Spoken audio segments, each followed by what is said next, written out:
अस्सलाम वालेकुम। हम आर डिपार्टमेंट ऑफ केमिस्ट्री के research laboratory of bio energy में आए हैं। तो अभी हम चलते हैं, हम अंदर जाकर सर से बात करते हैं। तो हम फिलहाल research laboratory of bio energy में आ चुके हैं। ये हमारे सामने डॉक्टर अब्दुल मजीद साहब, चेयरमैन ऑफ द डिपार्टमेंट, और इस लैब के प्रिंसिपल सुपरवाइज़र भी हैं। तो हम इनसे कुछ बातें करेंगे, कुछ गुफ्तगू करेंगे कि सर किस टॉपिक्स पर काम कर रहे हैं, सर आके इन फ्यूचर इस सर के जो टॉपिक्स है उसका क्या स्कोप है। दैन फिर हम बायो एनर्जी के बारे में कुछ पूछेंगे, कुछ बायोडीजल्स के बारे में पूछेंगे।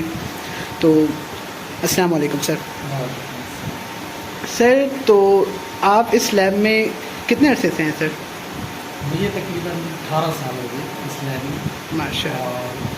ये इस लैब में कंटिन्यूस जो है वो एनर्जी के ऊपर काम हो रहा है, मुख्तलिफ फील्ड्स के ऊपर, ख़ास तौर पे जो है बायो एनर्जी पे हो रहा है। और बायो एनर्जी में biodiesel, bio ethanol, synthetic fuels, bio electricity, ये मुख्तलिफ किस्म के एरियाज़ हैं जिनके ऊपर हम काम कर रहे हैं। सर, बायो एनर्जी क्या होती है?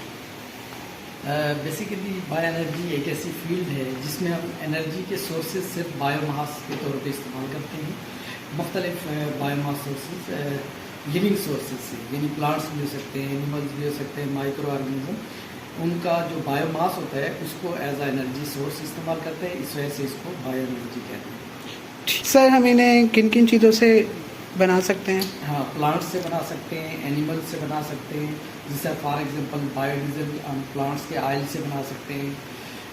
बायो एथेनॉल जो है वो कार्बोहाइड्रेट से बना सकते हैं। जिस तरह शुगर केन, मोलेसेस, बेगास जो है ये एक बेहतरीन सोर्स है। इसी तरह से सिंथेटिक फ्यूल जो है वो हम बायोमास के अलावा दूसरे सोर्सेज से भी बना सकते हैं। जिस तरह से ई वेस्ट जो होता है, इलेक्ट्रॉनिक वेस्ट है, अच्छा प्लांट का वेस्ट होता है, या डोमेस्टिक वेस्ट है, इंडस्ट्रियल वेस्ट है, वेजिटेबल वेस्ट है, ये फ्रूट वेस्ट है। मुख्तलिफ सोर्सेज हो सकते हैं जिससे हम सिंथेटिक फ्यूल प्रोड्यूस कर सकते हैं। इसी तरह से हम वेस्ट वाटर से इलेक्ट्रिसिटी भी जनरेट कर सकते हैं, जिसको हम बायो इलेक्ट्रिसिटी कहते हैं। तो इकोनॉमी में कुछ फ़ायदा होता है आपके, मतलब हाँ, जो वेस्ट जो आप यूज़ कर रहे हैं? असल में हम जो कन्वेंशनल फ्यूल्स इस्तेमाल कर रहे हैं, करंटली जो इस्तेमाल हो रहे हैं, they are the fossil fuels, और वो ज़्यादातर हम इंपोर्ट कर रहे हैं। आपको पता है कि वो बहुत ज़्यादा एक्सपेंसिव हो चुके हैं। पेट्रोल, डीजल, गैस, उनकी कीमतें जो है बहुत ज़्यादा बढ़ चुकी हैं। और जैसे जैसे वक्त गुजर रहा है उनकी कीमतें जो हैं उनमें इजाफा होता जा रहा है। उसकी वजह ये है कि जो ज़ेरे ज़मीन जो उनके रिजर्वायर हैं, जो उनका बल्क कंटेंट मौजूद है, वो ख़त्म होता जा रहा है। तो ज़ाहिर है वो ख़त्म होगा तो कीमतें जो है वो कम होती जाएंगी, कीमतें बढ़ती जाएंगी, और उस सूरत में हमें मुतबादल की तरफ आना पड़ेगा।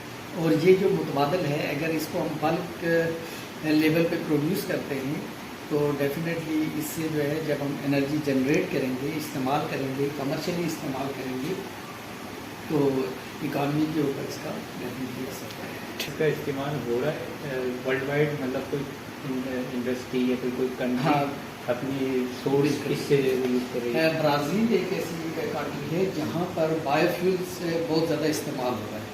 वहाँ बायोडीजल के ऊपर उनकी जो टेक्नोलॉजी है वो तो बायोफ्यूल के ऊपर शिफ्ट हो चुकी है। बायोडीजल इस्तेमाल करते हैं, बायो एथेनॉल इस्तेमाल करते हैं, सिंथेटिक फ्यूल इस्तेमाल कर रहे हैं। लेकिन बाकी जो कंट्रीज़ हैं, जिस तरह से USA, UK, इंडिया, चाइना, इनमें रिसर्च भी हो रही है और कुछ हद तक जो है इस्तेमाल भी हो रहा है। पूरी दुनिया में अगर देखा जाए ना, तो जो हम एनर्जी इस्तेमाल कर रहे हैं वो ज़्यादातर जो है फॉसिल फ्यूल है, यानी नॉन रिन्यूएबल एनर्जी। तकरीबन 80% हम इस्तेमाल कर रहे हैं। रेस्ट ऑफ द एनर्जी 20% जो है वो हम रिन्यूएबल सोर्सेज से इस्तेमाल कर रहे हैं। तो इस तरह से अगर हम ग्रेजुअली जो है, जिस तरह से ब्राज़ील ने अपनी टेक्नोलॉजी डेवलप की है, इसी तरह से दूसरी कंट्रीज़ भी वो रिन्यूएबल एनर्जी की तरफ आएंगी, जो कि अल्टीमेटली हमने आना है, क्योंकि नॉन रिन्यूएबल वो ख़त्म होने वाले हैं, ख़त्म हो जाएंगे, और फिर इन्वायरमेंट के लिए बहुत ज़्यादा नुकसानदेह हैं। ग्लोबल वार्मिंग हो रही है, पॉल्यूशन हो रही है, बायोडाइवर्सिटी आपकी जो है वो तेज़ी से वो हो रही है। तो उसको ओवरकम करने के लिए ये लाजमी है कि हम अल्टीमेटली जो है इस टेक्नोलॉजी की तरफ आए। तो इस ये तरह से तो- ब्राज़ील कर रहा है, इसी तरह से दूसरी कंट्रीज़ को भी इसको प्रमोट करना है। खुद आप बना रहे हैं प्रोडक्ट, अब ये प्रोडक्ट हम यूज़ करेंगे तो इसके इन्वायरमेंट भी साइड इफेक्ट्स हो सकते हैं, या फिर इसके कोई हजारियस जो थिंग्स हैं जो इन्वायरमेंट को ख़राब कर रही हैं, फिर हमारी और सॉइल को ख़राब कर रही हैं। तो ये जो प्रोडक्ट यूज़ कर रहे हैं एज अ ग्रीन सोर्स, तो ये खुद भी नुकसानदेह। बेसिकली जो है जो हम बायोफ्यूल्स प्रोड्यूस कर रहे हैं, अगर हम इनको कंपेयर करें फॉसिल फ्यूल से, तो इनका जो नुकसान होगा वो कम है। फॉसिल फ्यूल का नुकसान ज़्यादा होगा इनसे भी, लेकिन उनके मुकाबले में कम है। फॉर एग्जांपल, फॉसिल फ्यूल से जो कार्बन डाइऑक्साइड जब हम कंबस्शन करते हैं, गाड़ियों में इस्तेमाल कर रहे हैं, इंडस्ट्रीज़ में, घरों में फॉसिल फ्यूल इस्तेमाल हो रहे हैं, तो जो कार्बन डाइऑक्साइड निकल रही है वो सारी इन्वायरमेंट में आ रही है। उससे ग्लोबल वार्मिंग हो रही है, पॉल्यूशन हो रही है, या दूसरी नाइट्रोजन ऑक्साइड, सल्फर ऑक्साइड, ये गैसेस प्रोड्यूस हो रही है, तो इन्वायरमेंट में आ रही है। अब जब आप बायोफ्यूल्स को वो करेंगे तो उनसे जो कार्बन डाइऑक्साइड प्रोड्यूस होगी वो इन्वायरमेंट में नहीं आएगी, बल्कि वो अपने ही सोर्स में दोबारा से एब्जॉर्ब हो जाएगी। फॉर एग्जाम्पल, जो बायोडीजल जिस प्लांट से बनाएंगे तो जो कार्बन डाइऑक्साइड निकलेगी वो उसी प्लांट में चली जाएगी। या बायोएथेनॉल शुगर कैन से बना रहा है तो वो शुगर कैन उसको एब्जॉर्ब कर लेगा। तो इसको हम कहते हैं कार्बन न्यूट्रल टेक्नोलॉजी। तो इस तरह से यानी कुछ हद तक दूसरी जो गैसेज हैं जैसे नाइट्रोजन ऑक्साइड, सल्फर ऑक्साइड, उनकी मिकदार प्रोड्यूस होगी, लेकिन as compare to the fossil fuel कम होगी। यानी कि ये रिसाइकिल हम इस तरीके से ही कर सकते हैं जैसे कार्बन डाइऑक्साइड और जगह से प्रोड्यूस हो रही है और मटेरियल से प्रोड्यूस हो रही है। आपका कहने का मकसद ये है कि जिस सोर्स से हम ये ले रहे हैं ये उसी सोर्स के अंदर वापस चली जाती है, इन्वायरमेंट में नहीं रहती। ठीक है, तो इस that is the carbon neutral process. Sir, ये जो हमें पीछे तस्वीरें नज़र आ रही हैं, क्या आप हमें इसके बारे में बताएंगे? आपको कुछ इनामात मिलते हुए दिख रहे हैं? हाँ, ये बेसिकली मुझे मिला था best university teacher award from higher education commission of Pakistan. ये हमारा बेसिकली पूरे पाकिस्तान में ये पीछे HEC ने जो है अनाउंस किया था। उसमें यूनिवर्सिटी जो है जिसकी बेस्ट परफॉर्मेंस होती थी रिसर्च और एजुकेशन के अंदर, हायर एजुकेशन के अंदर, तो हमारा एक स्क्रूटनी क्राइटेरिया था, उसकी बुनियाद पर मेरा नाम सेलेक्ट हुआ था, जिसमें मुझे बेस्ट यूनिवर्सिटी टीचर अवार्ड मिला था। और इसमें ख़ास तौर पे जो हमने एनर्जी पे काम किया था उसकी बेसिस पे मिला। और सर, ये सारे अवार्ड्स वगैरह? हाँ, ये मुख्तलिफ़ किस्म के इवेंट्स होते हैं, जैसे कॉन्फ्रेंसेस होती है या बहुत सारे इवेंट्स हैं जहाँ पर मुझे जो है एज अ चीफ गेस्ट बुलाया गया, तो वहाँ पे मुझे शील्ड्स वगैरह जो है ये मिली थी, वो डिस्प्ले की। ये मुख्तलिफ़ स्टूडेंट्स जिनने मेरे साथ जो है PhD किया है मुख्तलिफ़ टॉपिक्स के ऊपर, या MPhil MS किया है, ये उनका डाटा है जो इस लैब से जो है पास आउट होकर निकल चुके हैं और मुख्तलिफ़ इंडस्ट्रीज़ में, ऑर्गेनाइजेशन में पाकिस्तान के अंदर या बाहर अपनी खिदमत जो है वो सर अंजाम दे रहे हैं।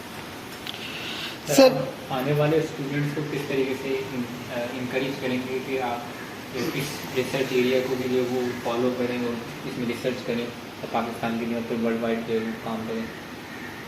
बेसिकली अब जो है ना, ये दौर जो है वो टेक्नोलॉजी का है, हायर एजुकेशन का है।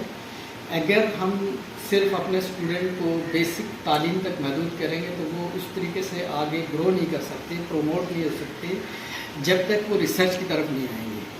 बिल्कुल। फॉर एग्जांपल, एक स्टूडेंट है वो जस्ट BS करके इंडस्ट्री ज्वाइन कर लेता तो उसकी ग्रोथ नहीं होगी। अगर वो रिसर्च की तरफ आएगा, हायर एजुकेशन की तरफ आएगा, PhD करेगा, तो वो जंप करके बहुत आगे निकल जाता है एज़ कम्पेयर टू उस स्टूडेंट के जो कि BS करके एक इंडस्ट्री में जाके जॉब शुरू कर देता है।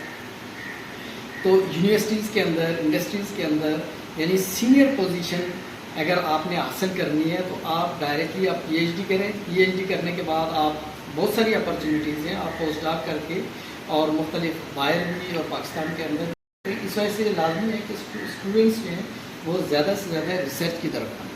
इससे जो है पाकिस्तान का जो रिसर्च कल्चर है वो भी बेहतर होगा, हायर एजुकेशन में इम्प्रूवमेंट आएगी और स्टूडेंट्स का जो हमारा जो वो है एक जो स्टैंडर्ड है, जिस तरह से किसी भी कंट्री का जो वर्थ है वो उसके स्टूडेंट्स हैं उसकी एजुकेशन है कि वो किस किस्म की एजुकेशन, क्योंकि जिन लोगों ने तालीम को, हायर एजुकेशन को अहमियत दी, वही उन्हीं ममालिक ने जो है वो तरक्की की है। तरक्की का राज आपकी तालीम में है।